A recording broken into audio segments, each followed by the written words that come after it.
To my channel math in one shot. आज हम discuss करेंगे एक new chapter heredity and evolution. ये हमारा साइंस का और बायो का लास्ट चैप्टर है। उसके बाद हमारी 10th की साइंस कंप्लीट हो जाएगी। तो हमारा टॉपिक रहेगा हेरिडिटी एंड इवोल्यूशन। सीबीएसई के पैटर्न के हिसाब से जो हेरिडिटी है वो सिलेबस में है और इवोल्यूशन वाला जो पोर्शन है वो कट है, बट हम इवोल्यूशन को भी डिस्कस करेंगे। जो बच्चे 11th और 12th में मेडिकल में जाएंगे उनके लिए काफ़ी इंपॉर्टेंट होने वाला है। We have seen the reproductive process give rise to the new individual that are similar. जैसे कि हमने देखा कि रिप्रोडक्शन से जो चीज़ें जनरेट होती हैं वो एक दूसरे के सिमिलर होती हैं और उसके साथ ही वो नई स्पीसीज़ को जनरेट करती हैं, बट सबटली डिफरेंट, और कुछ अलग भी हो सकती है। जैसे हम एक नॉर्मल इंसान की बात लेके चलें तो बच्चा जो है वो अपने पेरेंट्स पर ही जाता है, या तो अपने मम्मी पापा पर जाएगा या दादा दादी पर जाएगा। फैमिली में से ही उसकी एक्टिविटीज़ किसी दूसरे के साथ मिलती हुई होती हैं। We have discussed how some amount of variation is produced even during asexual reproduction. Asexual reproduction होता है तब भी ये सारी चीज़ें क्यों occur होती हैं, and the number of successful variation are maximized by the process of sexual reproduction. Sexual reproduction में ज़्यादा वेरिएशंस हमें देखने को मिलती हैं as compare to asexual reproduction के। एसेक्सुअल रिप्रोडक्शन में जो वेरिएशंस हैं यानी कि डिफरेंस जो आते हैं one generation to second generation के वो कम आते हैं। If you observe a field of sugar cane, अगर हम गन्ने की बात लेके चले, ये एग्जांपल मैंने पहले भी दिया था कि गन्ने को एक बार उगाने के बाद हमें 3 साल तक उसी से फसल मिलती रहती है, तो वहाँ पर हम इन चीज़ों का यूज़ कर सकते हैं।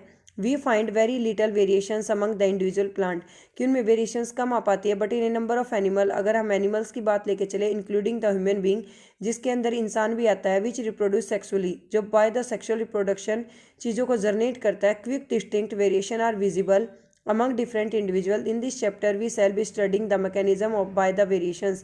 इस चैप्टर में हम पढ़ेंगे कि अलग अलग डिफरेंसेस कैसे जनरेट होते हैं इनहेरिटेड, और एक दूसरे को वो प्रॉपर्टीज किस तरीके से इनहेरिट करती हैं, यानी कि वो चेंजेस कैसे अक्कर हो रही हैं। The long term consequences of the accumulation of variations are also an interesting point to be considered. We shall be studying this under evolution. ये सारी चीज़ें हम इवोल्यूशन के अंदर ही पढ़ेंगे। नेक्स्ट हमारा कंसेप्ट रहेगा accumulation of variation during the reproduction. Inheritance from the previous generation provide both a common basic body design.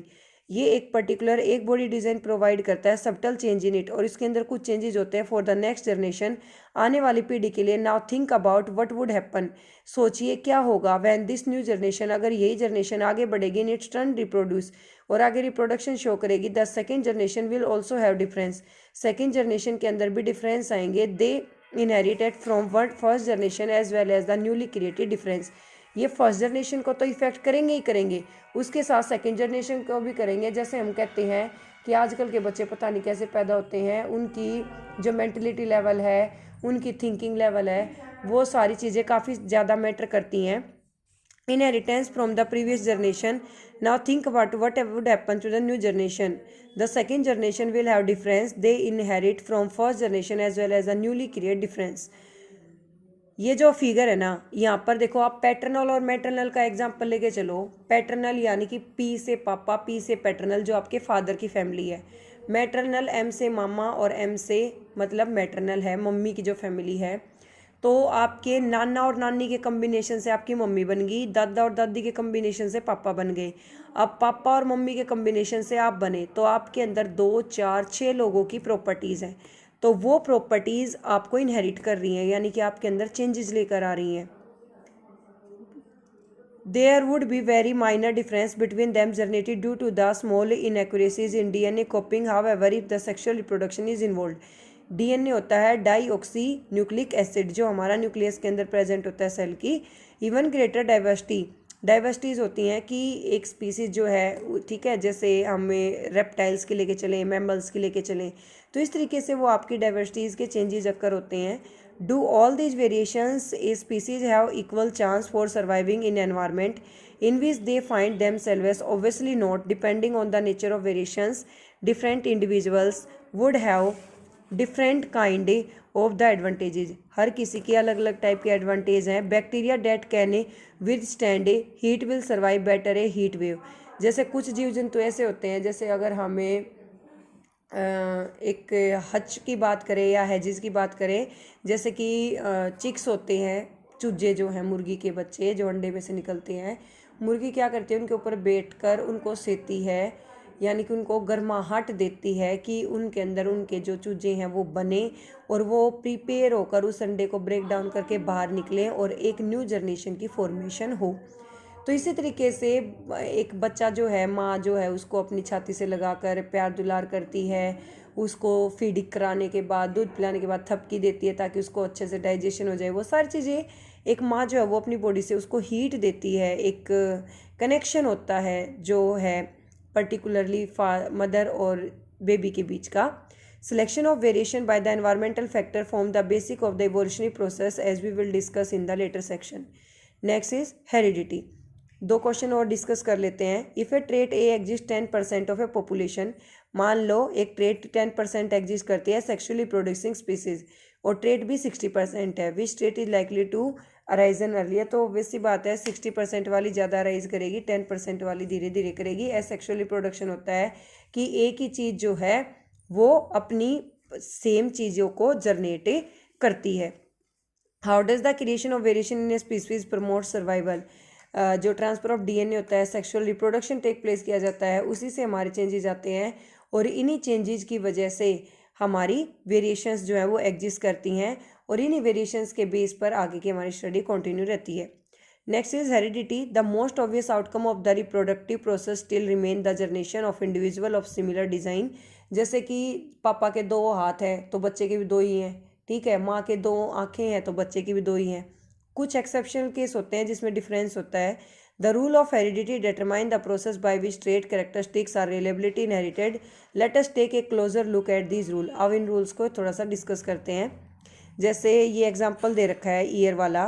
कुछ लोगों की जो ये ईयर लोब होती है, यानी कि कान के नीचे वाला हिस्सा होता है, ये मुंह के साथ चिपका हुआ होता है, कुछ का आगे की तरफ होता है। तो यहाँ पर भी हमारी वेरिएशंस जो है वो जनरेट होती है और इन्हीं वेरिएशंस के बेस पर हम आगे की अपनी रिसर्च और स्टडी कंटिन्यू रखते हैं। Inherited trait, what actually do we mean by the similarity and difference. Similarity और डिफरेंस से हमारा क्या मतलब है। जैसे एक इंसान के 2 हाथ हैं, 2 पैर हैं, 2 आँखें हैं, 2 कान हैं, एक नाक, एक मुंह है, ठीक है, ये 206 हड्डियाँ हैं एक अडल्ट की। तो ये सारी चीज़ें हमारी एक फिक्सअप कॉम्बिनेशन में हैं जो पर्टिकुलरली एग्जिस्ट करती हैं। ये तो हो गई हमारी सिमिलरिटीज़। डिफरेंस क्या हो गए, किसी की आँखें ब्राउन कलर की हैं, किसी की कंचे जैसी हैं, किसी की ब्लैक है। तो हर की ये हो गई उनकी वेरिएशंस जो उनके अंदर डिफरेंस जो है वो एग्जिस्ट करे। किसी की हाइट ज़्यादा है, किसी की हाइट कम है। We know that a child bear all the basic feature of a human being. जैसे कि हमें पता है कि एक बच्चा जब अपने मदर के वोम में एक एग की फॉर्मेशन होती है, फिर उसे वो धीरे धीरे बनना स्टार्ट होता है, तो 7 महीने के प्रोसीजर में वो पूरा तैयार हो जाता है। उसके बाद उसकी बॉडी ग्रोथ करती है 8वें और 9वें महीने में, और 10वें महीने में या 9वें महीने में उसका जन्म हो जाता है। कुछ बच्चे एक्सेप्शनली होते हैं जो 7 महीने के ही जन्म ले लेते हैं, बट उनकी इम्यूनिटी सिस्टम इतना ज़्यादा स्ट्रॉन्ग नहीं होता जितना कि एक पर्टिकुलर टाइम पीरियड के बाद जो बच्चा पैदा होता है उसका होता है। However it does look like not look exactly its parents. बच्चे अपने माँ बाप जैसे दिखाई देते हैं, बट लेकिन उनके बॉडी पार्ट के जो काउंटिंग नंबर हैं वो सेम रहते हैं।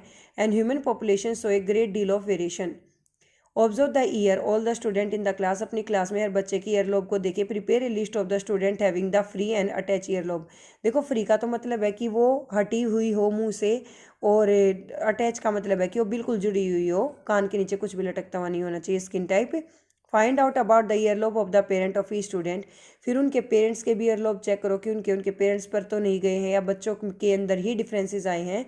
बेस्ड ऑन दिस एविडेंस, इसी एविडेंस के बेस पर suggest a possible rule for inheritance of ear lobe type.